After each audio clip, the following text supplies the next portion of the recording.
This is in loving memory of my children, Sharon and David.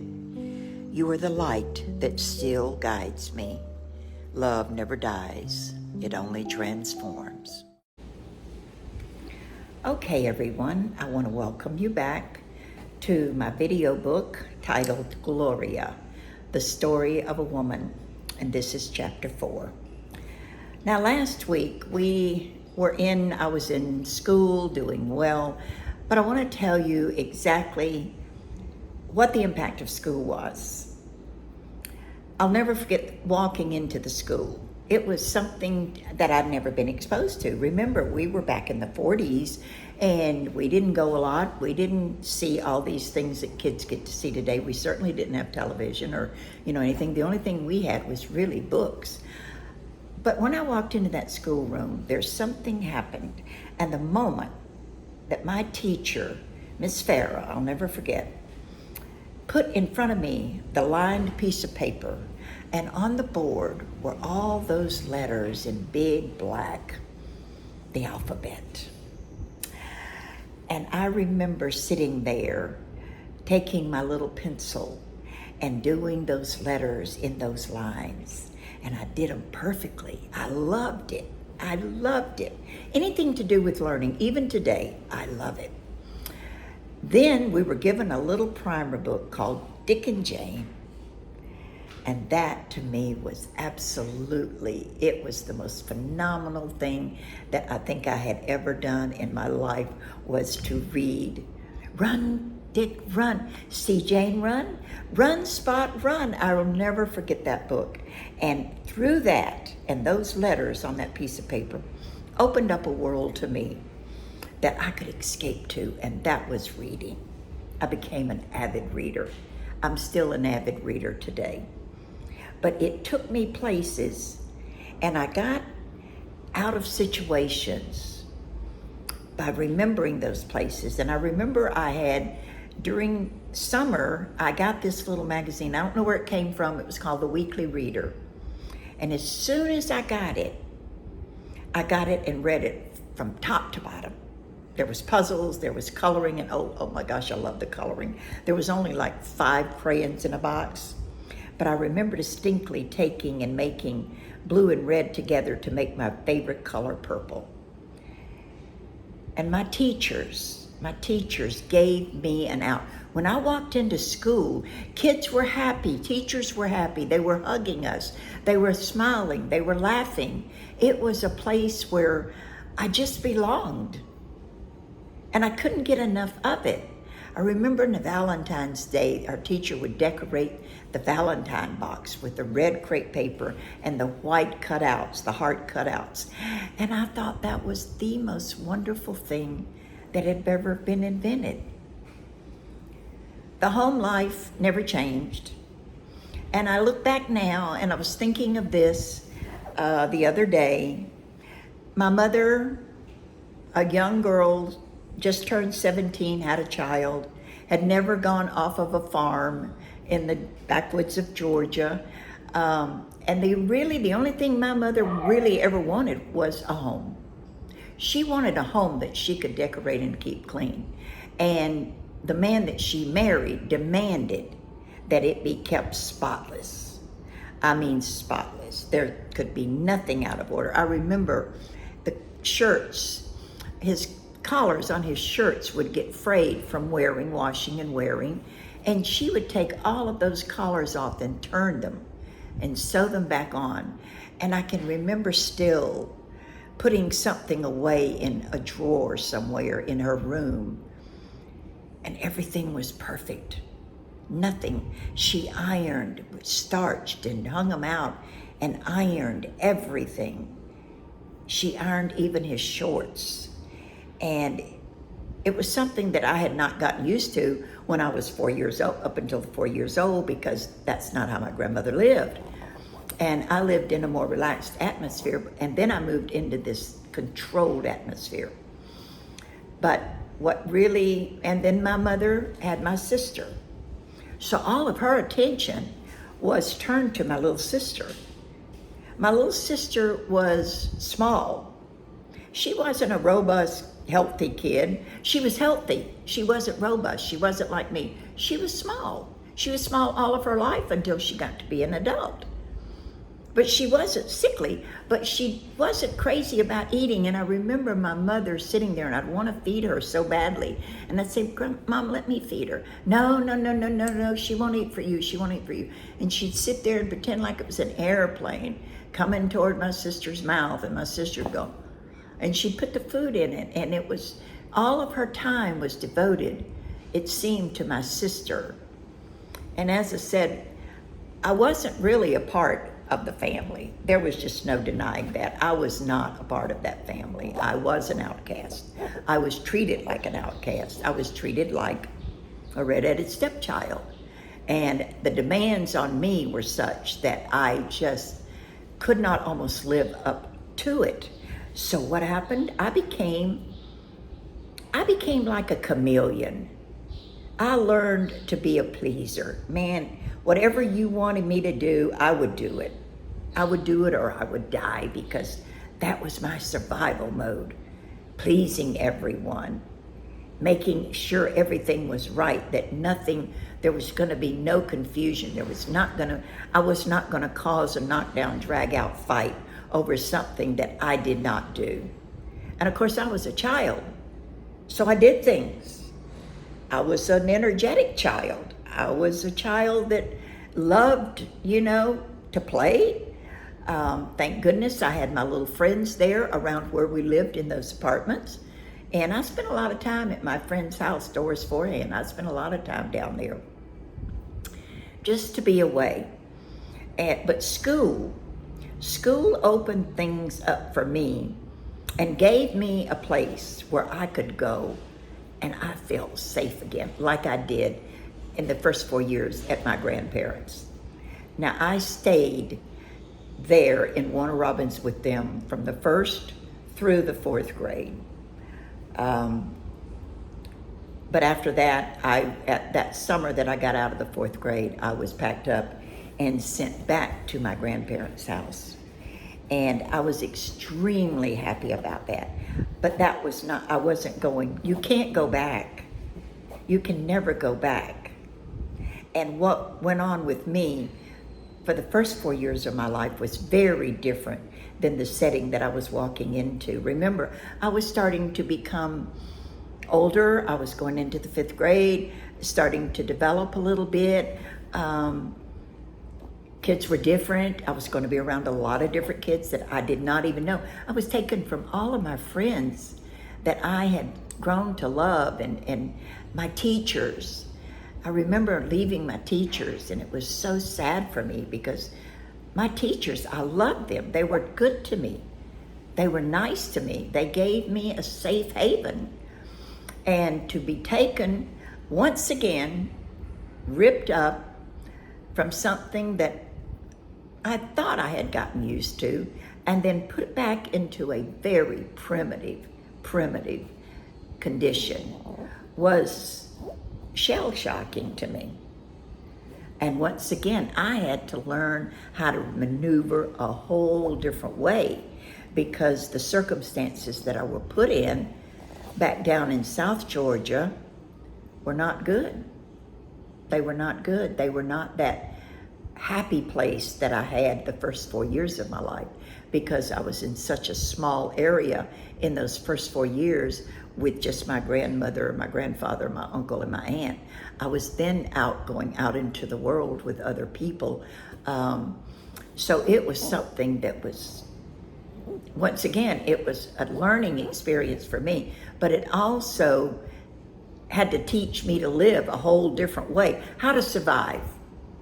The good thing that came out of that was that I was leaving a place, a home that was not a home. I was leaving a mother that was not a mother to me. I certainly was leaving a man that was not a father to me at that time. Absolutely not. He changed as he got older, as people do, but it was too late. The damage had already been done. You can't forget things. And not only that, what you don't realize is they mold you. They set the tone of what you're going to carry into your adult life. And the things that I carried into my adult life, I can't even begin to tell you. That comes as the story goes along. The insecurity, the doubtful person that I had of myself, the image that I had of myself was so negative and so dark that it was almost scary. I did not provide a good home for my family either, because I didn't know how. I had not learned how to be a loving, giving, caring mother. I only knew what I had been taught, and that was to keep that house clean, keep things in order. Don't let this happen. Don't let that happen.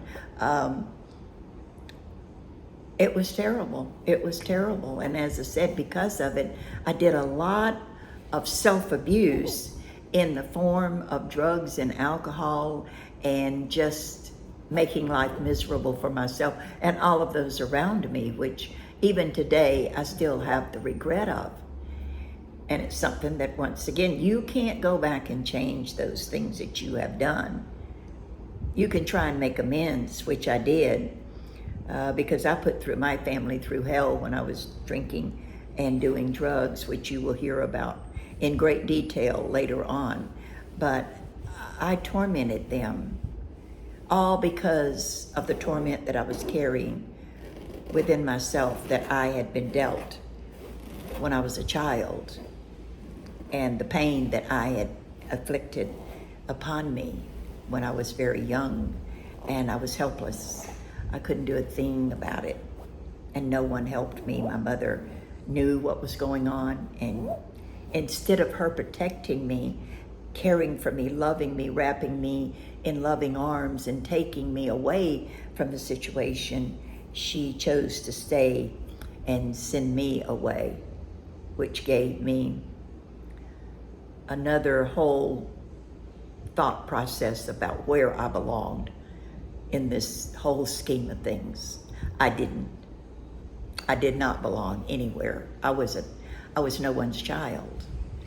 And as I said, my grandmother loved me dearly, but my grandmother lived in such a primitive atmosphere that she didn't have time. She was trying to put food on the table and give me a roof over my head, which was difficult to do because of her situation. So I didn't belong to anyone. And that is such a sad thing to have to admit to at such a young age, when you know that you do not belong, and basically you're really not loved very much. So that means that you're not going to love yourself because you're not taught how to love yourself. It took me going through years of self-torment and difficult things in my life, shattering things in my life, before I found the Gloria that sits here in front of you today. And I had to find her myself. No one helped me. No one said, come with me. I'm going to show you who you are. I'm going to show you what a wonderful blessing you are. I'm going to show you how smart you are. I'm going to show you that you are a good person, that you have a good heart. I had to find that all by myself. And it took many long treks down a lonely, lonely road for me to discover the person that sits here today. And that is so sad, because no one should have to do that. And yet many of us do. Many of us have to find our way and find ourselves. And many of us never do. We don't. But I did have people that loved me. I had an Aunt Louise that just was the sweetest woman on the planet. She had 3 children. She had 4 in all, but she had my 3 cousins as I was growing up, and we grew up together. She was a very quiet woman, a beautiful woman, married into my mother's family, which, God rest her soul, she She had no idea what she was getting into, but she stuck it out. And I never saw her mad. I never saw her yelling at anyone. She never cursed.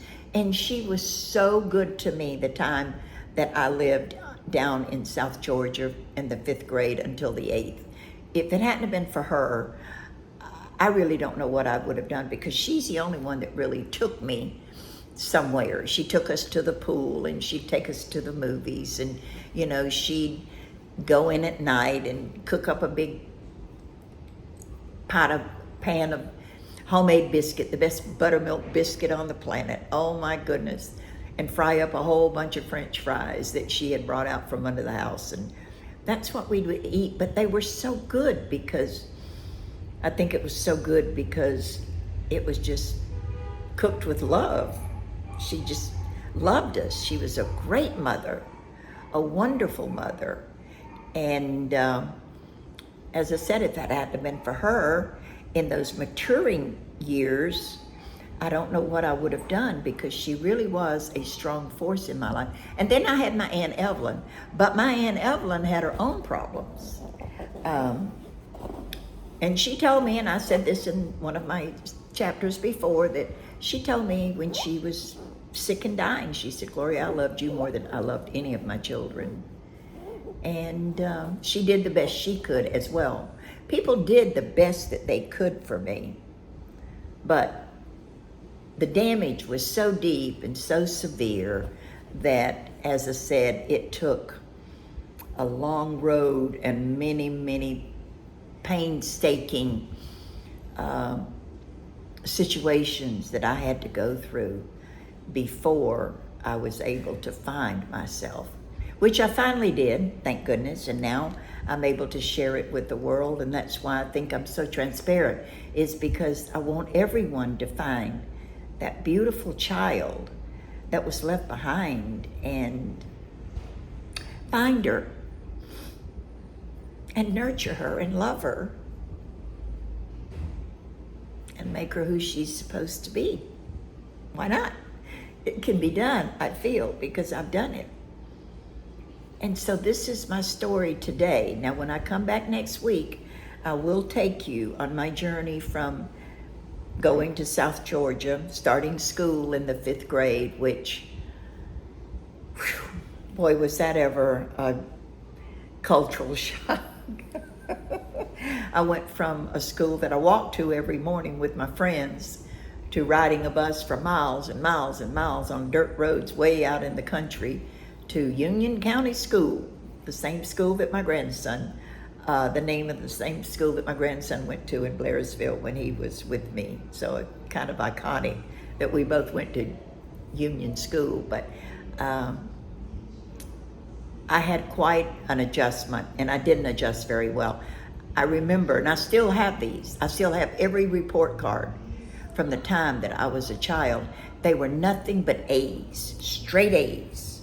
Everything on my report cards were A's. I was an excellent student. I loved being a student. I loved learning.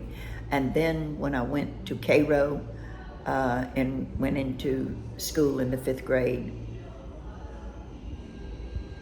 that person, that little child that was in the school that felt that school was a safe haven, was no longer there either. There was another child that emerged and came out.